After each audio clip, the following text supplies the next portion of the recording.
One of the very first cars we drove this year, 12 months later, and its shine has not worn off. And for that reason, the Scion FR-S is one of 3 finalists in the first ever AutoGuide Car of the Year.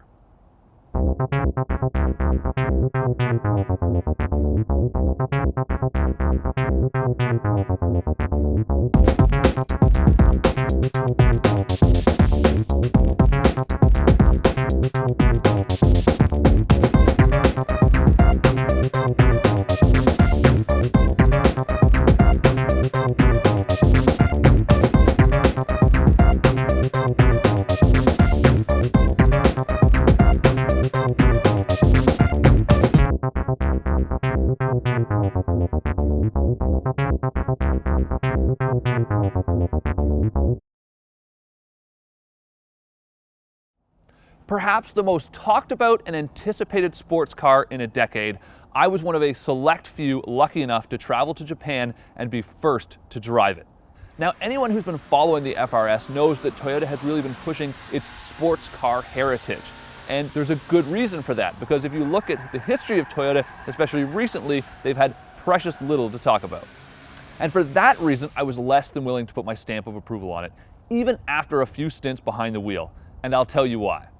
First, driving a right-hand drive model, I was never really comfortable enough to push the car to its limits, and I thought, it's just okay. Then I got into an automatic model left-hand drive, and it was better, and finally I got into a proper left-hand drive with a 6-speed manual transmission, and I thought, this car is incredible. Weighing just over 2,700 pounds, with a center of gravity lower than a Porsche Cayman, near perfect steering, solid brakes, and a package that's just so easy to control, the FR-S really is amazing. And let's not forget the driver-focused cockpit, tiny, thick-rimmed steering wheel, slick gear shifter, and impressively bolstered seats. After that drive, I said it was a return to the roots of what makes a sports car, and it's been lauded by the automotive press since then. Heck, we even called it an automotive icon. And AutoGuide's own features editor, Sami Hajisad, put his money where his mouth is and bought one. The anti-GTR, as it's been called, it's an affront to technology, and it's about simplifying the driving experience. It's not about maximizing driving performance, but maximizing driving enjoyment. Proving that point, we compared the FR-S to the Hyundai Genesis Coupe on the track this summer, and while the FR-S did lose, it was tremendously more fun to drive. Unfortunately, the FR-S is a bit rough around the edges, and I'd be remiss if I did not point out the low grade and downright cheap interior components.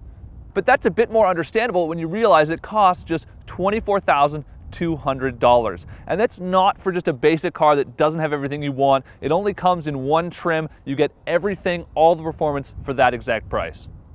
So if there is one factor that could prevent the Scion FR-S from becoming the first ever AutoGuide Car of the Year, it's the fact that underneath it's not a Scion and it's not even a Toyota. In fact, this car has been engineered and built by Subaru. And Subaru has their own car, the BRZ, so why shouldn't that be Car of the Year? You'll have to keep watching to find out, so be sure to check back next week when we profile the second nominee for the AutoGuide.com Car of the Year.